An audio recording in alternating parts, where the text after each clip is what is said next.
Downey Jr., after a 5-year break, is returning to Marvel, but before he did that, he actually turned down Ryan Reynolds. Actors are finally speaking up about what it was really like working with Blake Lively and Ryan Reynolds. From Robert Downey Jr. shutting Ryan down to Deadpool's own creator, Rob Liefeld, walking away from Marvel in frustration and fellow A-list celebrities calling Ryan out. But that's not all. Morena Baccarin is finally opening up exactly on what went down on the set of Deadpool that had her thrown out. And y'all, if you thought TJ Miller's accusations were bad, this new info is about to blow your mind. You're also about to find out the lengths Ryan went to end Baldoni's career in the most ruthless way.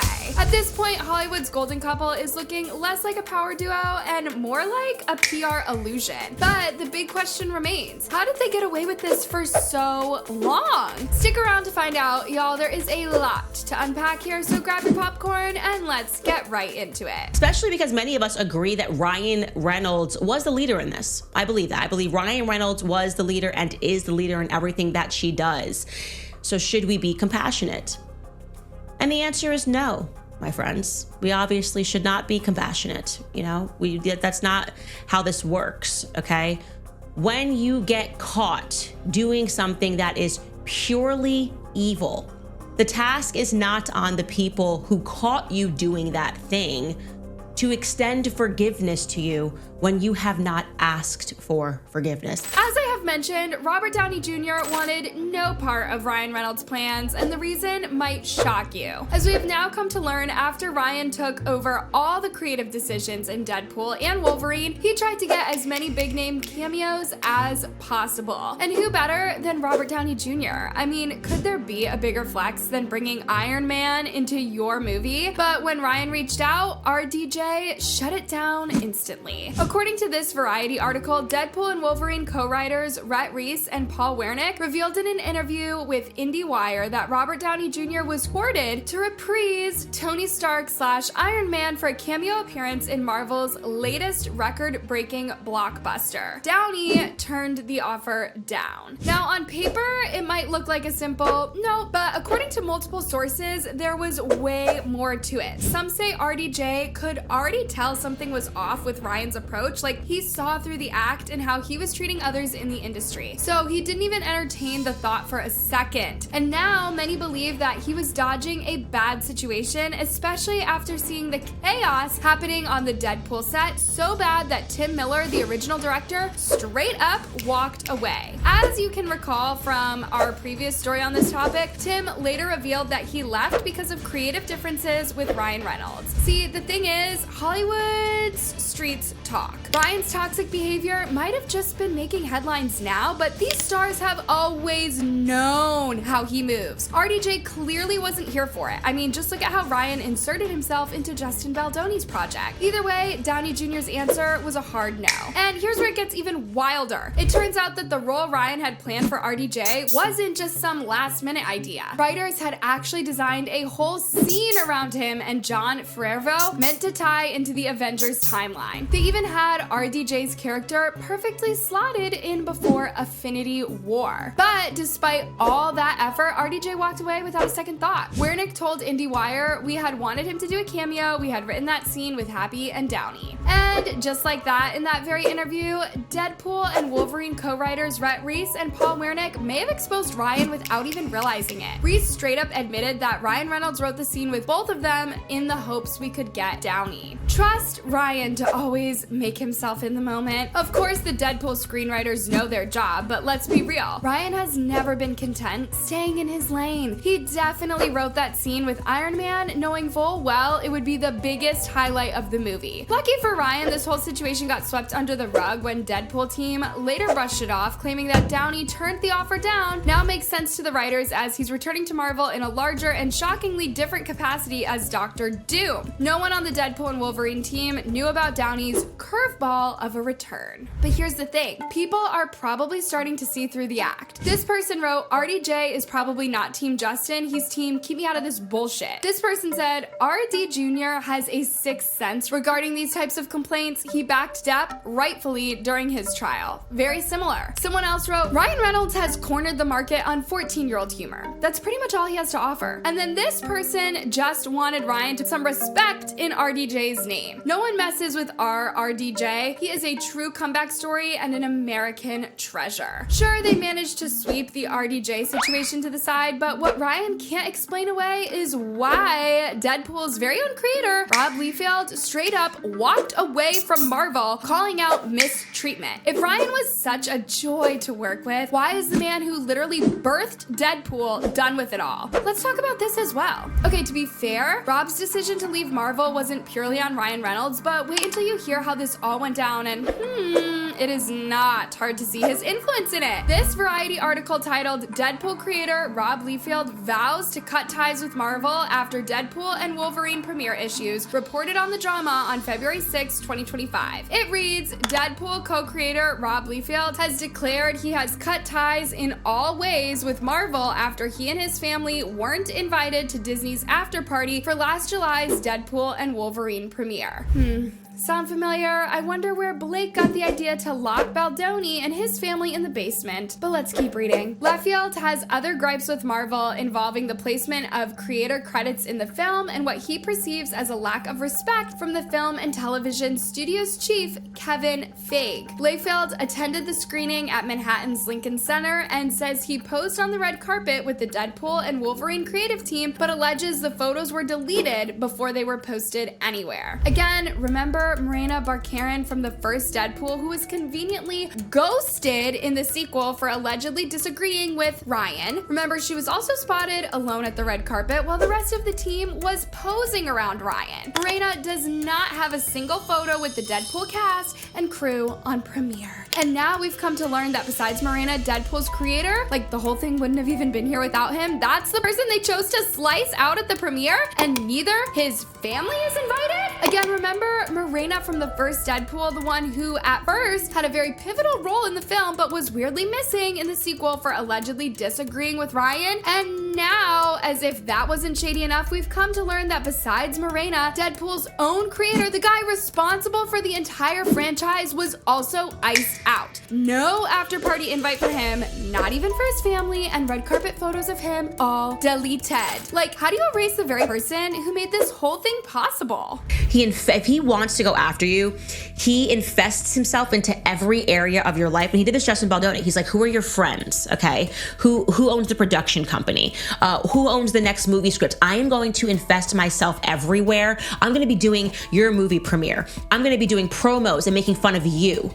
Right? I'm gonna put myself in the end credits. Like, this is like psychotic behavior, okay? Rob Liefeld would later say it was meant to embarrass, diminish, defeat me. He said of his experience at the New York City premiere on the latest episode of his Robservations podcast. He added that his reps tried to get the Liefeld family into the party, but they were ultimately turned away by the studio's publicity team. Disney is the deciding factor here to have them say you and your family are not welcome here. We tolerate you for the screening. At that point, I knew in my heart I couldn't go forward. Now, look, we all know Marvel has had its fair share of skeletons, but people cannot leave Ryan off the hook for this one. At the end of the day, this all went down on Deadpool, the very franchise where he is the face. So the fact that Rob hit his breaking point, not just at any Marvel project, but this one, Ryan taking over everything already had that set feeling toxic. And what are the odds that Marvel would let him run wild unless they were birds of a feather? And let's not ignore the fact that there is zero mention of Ryan stepping in to smooth things out or making any executive decisions to create a positive work environment. Instead, the same cancellation tactics that were used on anyone who disagreed with him on Deadpool are the same ones his wife pulled on Justin Baldoni. And on top of that, remember how Ryan inserted himself all over It Ends With Us? Turns out he was actually there to get Baldoni fired. This article reads, Lively, Reynolds, and other members of the film's cast attend premiere for Deadpool and Wolverine. At the after party, Wayfarer was informed that Reynolds approached a senior executive at WME and expressed his disdain for Baldoni, going as far as to suggest that the agency is working with a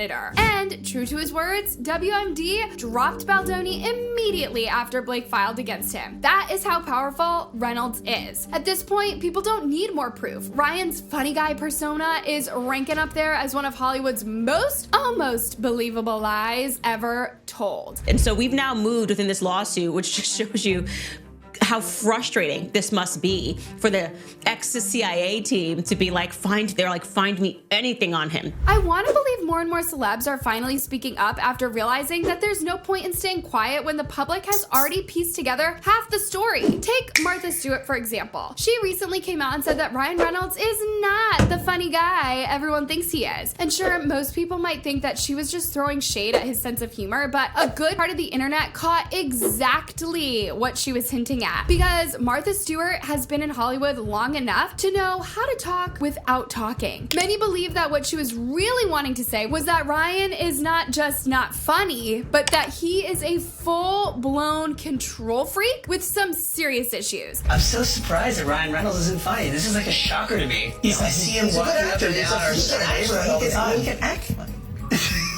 But he isn't funny. Maybe he can get to be funny again. I'm so disappointed, actually. I'm gonna get in trouble.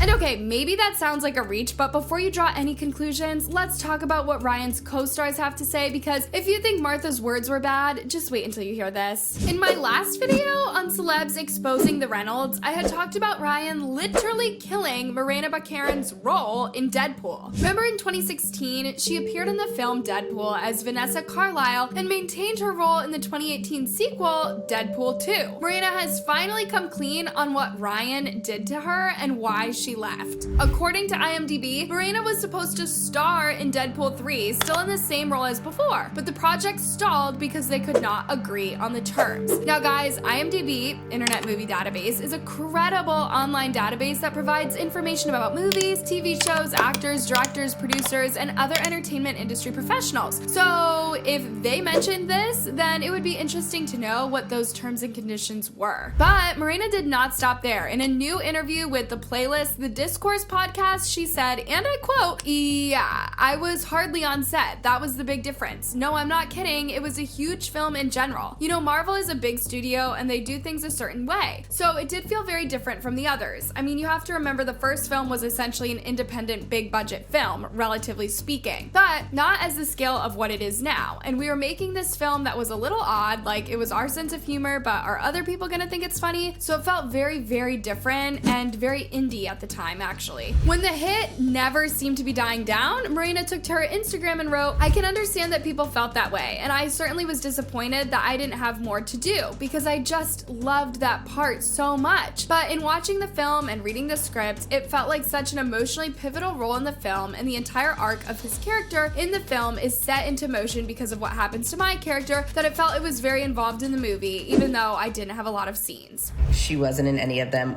with the cast. She was all alone by herself. I'm just hoping she wasn't sent to the basement. The plot thickens. Besides Morena, TJ Miller also had a rough run-in with Ryan, which we've touched on before, but there's something Ryan allegedly told TJ that is so wild, you wouldn't believe it came out of someone's mouth. TJ Miller said, "As a character, he was horrifically mean to me, as if I'm Weasel. So he was like, you know what's great about you, Weasel? You're not the star, but you do just enough exposition so that it's funny, and then we can leave and get back to the real movie." Like, be so for real right now. How do you say that to someone you work with? And the way that he completely dismissed TJ's role is just his ego at work. It is actually crazy how threatened Ryan was over a character that had way less screen time than him. Like, he is Deadpool. Why was he pressed over Weasel getting a few good lines? Like, if that doesn't scream insecurity, I don't know what does. Miller also added, "I would not have done Deadpool 3 if they came to me and were like, we want you to do Deadpool 3 and we're gonna pay you twice as much." Yeah,